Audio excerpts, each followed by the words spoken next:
Are you completely tired of seeing the exact same boring, oversized SUVs everywhere you go?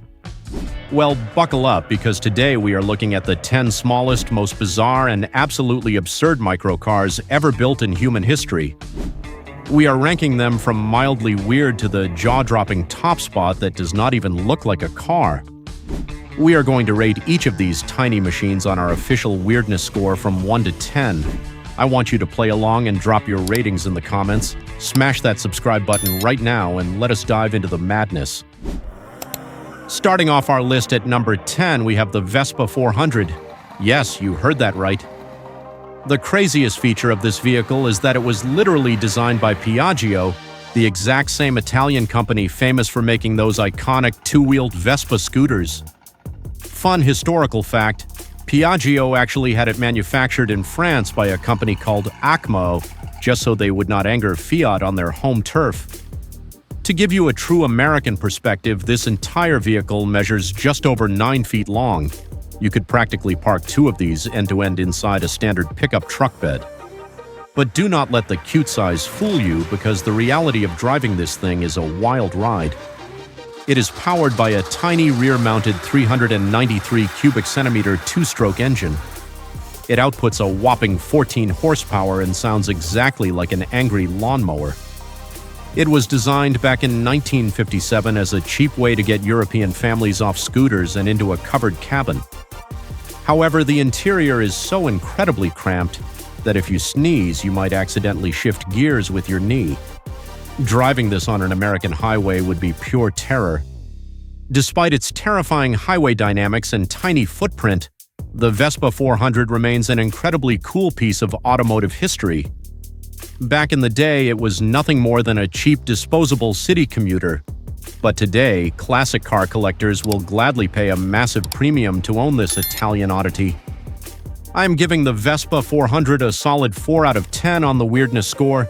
It is strange, but it still basically looks like a car. But if you think a scooter car is weird, just wait until you see the modern bubble from Switzerland coming up next. Coming in at number 9 is the incredibly quirky Microlino.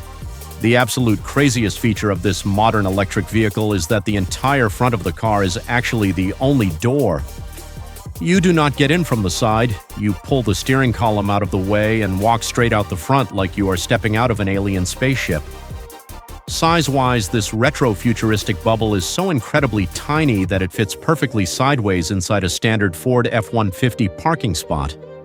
You could literally cross-park this bizarre machine anywhere you want without getting a parking ticket. The Microlino is essentially a modern, all-electric rebirth of the legendary BMW Isetta from the 1950s. But instead of a smoky gas engine, it features a snappy electric motor capable of hitting 56 miles per hour. It is completely street legal in Europe and designed specifically for tight urban environments. But just imagine the sheer survival instinct you would need to drive a front-loading bubble down a Texas highway surrounded by massive 18-wheelers. You would constantly feel like a tiny bowling pin just waiting to get knocked over by heavy American traffic.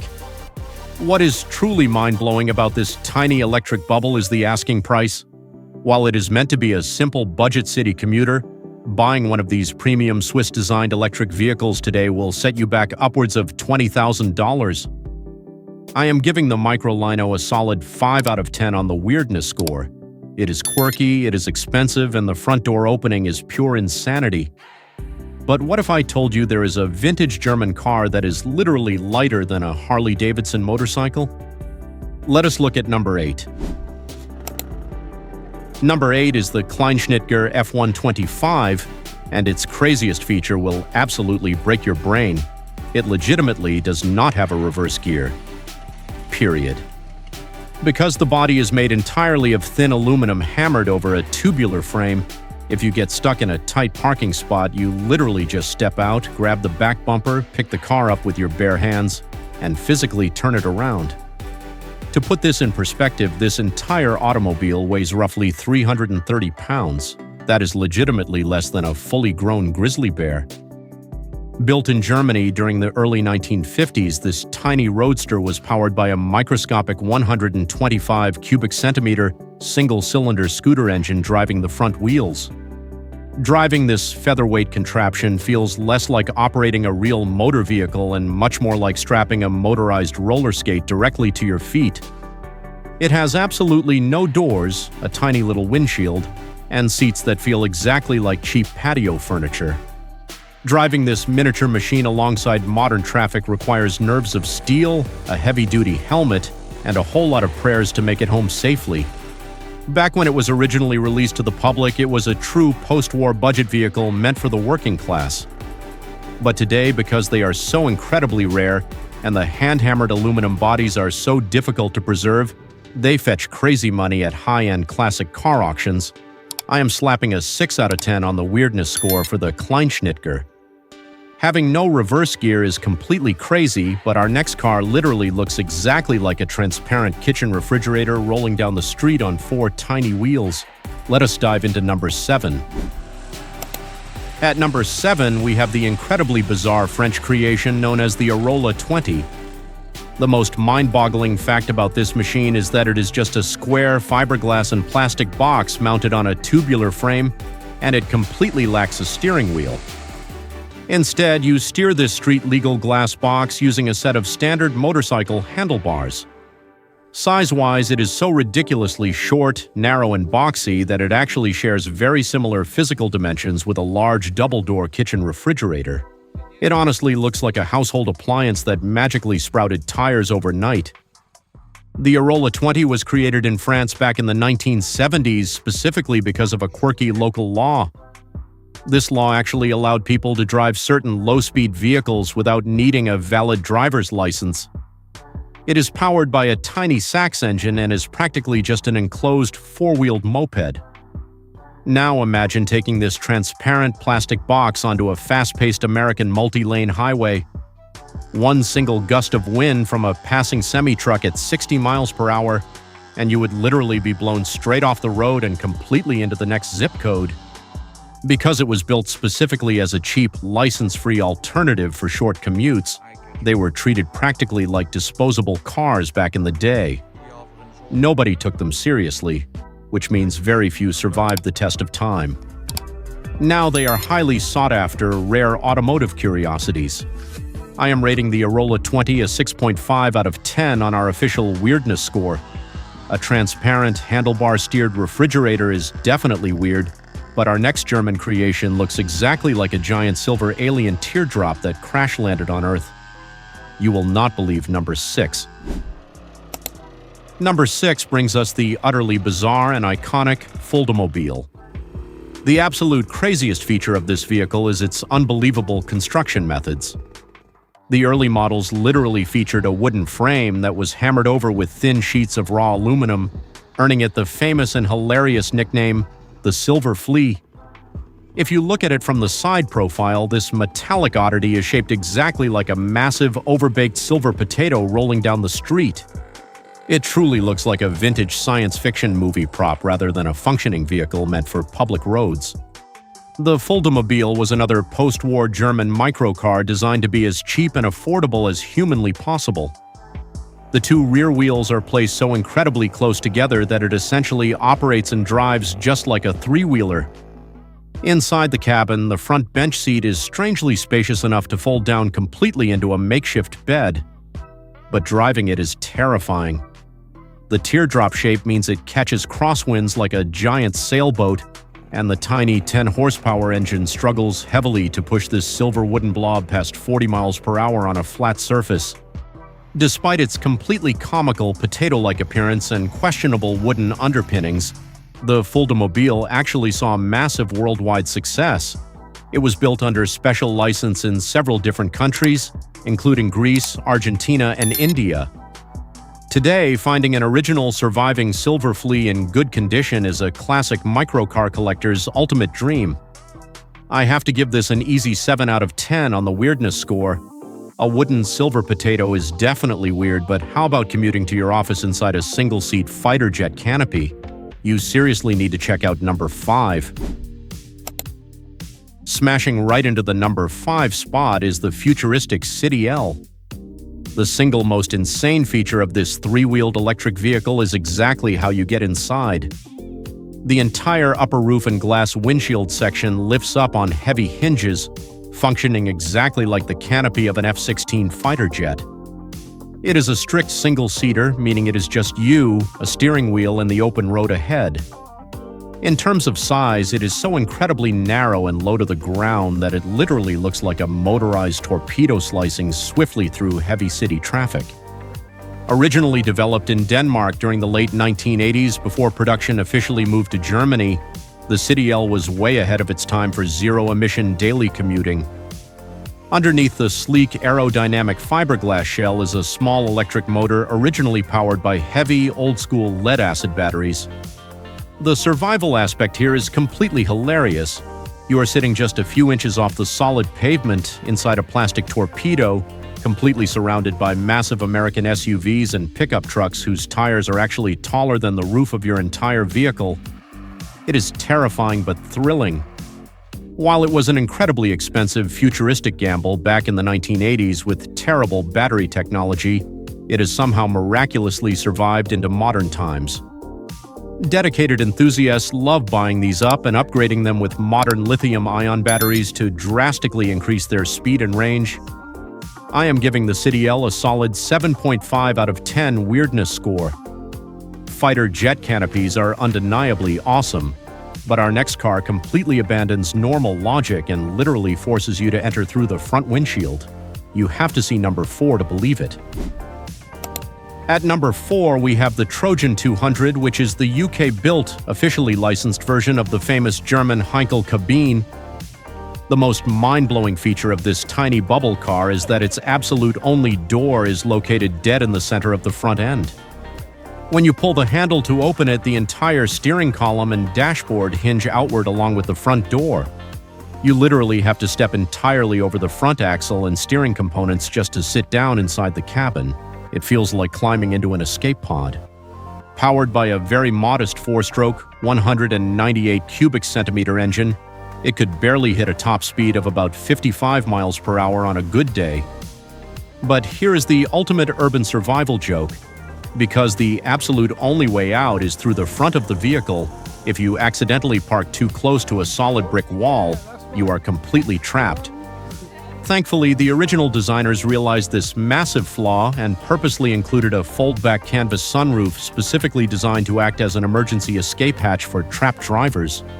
This front door madness was considered a highly ingenious way to save precious parking space on the crowded, narrow streets of post-war Europe. While they were incredibly cheap economy cars back then, today they are highly sought-after vintage icons that command tens of thousands of dollars at premium auctions. I am happily rating the Trojan 200 an 8 out of 10 on the weirdness score. Front doors are absolute design insanity, but wait until you see the all-electric car that looks exactly like a giant, brightly colored clown shoe. Let us check out number 3. 3. Coming in scorching hot at number 3 is the legendary Corbin Sparrow. The single craziest feature of this American-made all-electric vehicle is its unmistakable and totally bizarre shape. It is a strict single-seat, 3-wheeled passenger car that looks exactly like a giant, brightly colored sneaker rolling down the interstate highway. If you park this tiny machine in a standard American shopping mall parking lot right next to a normal sedan, it honestly looks exactly like a massively overgrown jelly bean or an M&M candy that magically sprouted 3 wheels overnight. It is totally absurd. Created by visionary inventor Mike Corbin in 1999, the Sparrow was heavily promoted as the ultimate electric commuter for single-occupant daily trips. It even gained massive worldwide pop culture fame when it famously appeared as the villain's personal car in the blockbuster comedy movie Austin Powers, Goldmember. But driving it in the real world? It is absolutely terrifying. You are sitting completely alone inside a fiberglass jelly bean, surrounded by aggressive American highway traffic. Furthermore, every single time you hit a small pothole, you feel like you are violently bouncing around inside a rigid plastic shoe. Despite its totally absurd appearance and harsh ride quality, the Corbin Sparrow commanded a retail price of nearly $14,000 brand new. That was a truly massive sum of money for a novelty electric vehicle with extremely limited range back in the late 90s. It remains a hilarious, weird footnote in American car history. I am giving the Corbin Sparrow an 8.5 out of 10 on the weirdness score. A shoe car is wild, but what if a car had absolutely no doors, no roof, and no windshield? Buckle up for number 2. Taking our runner-up spot at number 2, we have the absolute driving madness that is the smart Crossblade. The craziest feature of this vehicle is exactly what it does not have. It has absolutely zero doors, absolutely no roof overhead, and completely lacks a front windshield. It is literally just a street-legal go-kart, equipped directly from the factory with a highly durable, waterproof interior featuring special water drains built right into the floorboards. It is essentially a standard smart car with its entire upper half violently chopped off, remaining incredibly tiny and short. Produced in an extremely limited production run of just 2,000 units worldwide back in 2002, and specifically tuned by the legendary performance company Brabus, the Crossblade is a true exercise in pure automotive rebellion. Instead of normal doors, it just has thick steel safety bars that swing upward. Imagine driving this at 60 miles per hour down the highway. Because there is no windshield to protect you, you are literally eating flying bugs and catching small rocks directly with your face, unless you wear a heavy-duty, full-face motorcycle helmet. Here is the absolute ultimate price shock for this vehicle. You are actually paying a massive financial premium to buy a luxury car that legitimately had fewer physical parts than the much cheaper standard version. These retailed for crazy money brand new, and they are highly prized by eccentric automotive collectors today. I am giving the completely unhinged Smart Crossblade a massive 9.5 out of 10 weirdness score. This is pure, unadulterated madness, but absolutely nothing compares to the disastrous 1980s tricycle taking our number 1 spot today. Finally, taking the undisputed crown at number 1 is the truly infamous Sinclair C5. The absolute craziest feature of this so-called car is that you steer it utilizing a small handlebar located directly beneath your thighs. Even worse, you actually have to pedal it physically like a standard bicycle just to help the tiny, weak electric motor get up small hills. Honestly, calling this a car is a massive stretch of the imagination. It looks much more like a strange plastic recumbent tricycle awkwardly mixed with a household vacuum cleaner design. Launched with massive hype in 1985 in the United Kingdom by wealthy inventor Sir Clive Sinclair, it was heavily marketed as the brilliant, futuristic answer to daily city commuting. However, the harsh reality was a complete and utter nightmare. Driving a Sinclair C5 meant you were completely exposed to the freezing rain, entirely invisible to larger transport vehicles, and constantly terrified of being instantly squashed in traffic. The weak battery died constantly in the cold European weather, forcing completely exhausted drivers to violently pedal this heavy plastic bathtub up steep hills using sheer leg power. It was a monumental, humiliating commercial disaster, completely flopping at retail stores almost immediately. However, here is the absolute craziest twist in the story. Precisely because it was such a famously terrible failure, it eventually became an absolute automotive cult classic. Today, wealthy enthusiasts will happily pay thousands of dollars just to own a working piece of this hilariously weird 1980s history. The Sinclair C5 easily earns a legendary 10 out of 10 on our official weirdness score. It is the reigning, undisputed king of weird and wonderful microcars. Wow, what an absolutely insane ride. From weird French transparent boxes and aluminum wooden fleas to the legendary Sinclair C5 disaster, these weird microcars mathematically prove that automotive history is full of crazy surprises. Now it is your turn. Which of these bizarre machines gets a 10 out of 10 weirdness score from you? Would you actually dare drive that doorless smart Crossblade on the highway? Drop your thoughts in the comments below. And if you enjoyed this mind-blowing automotive journey, smash that subscribe button so you never miss another crazy video. See you next time.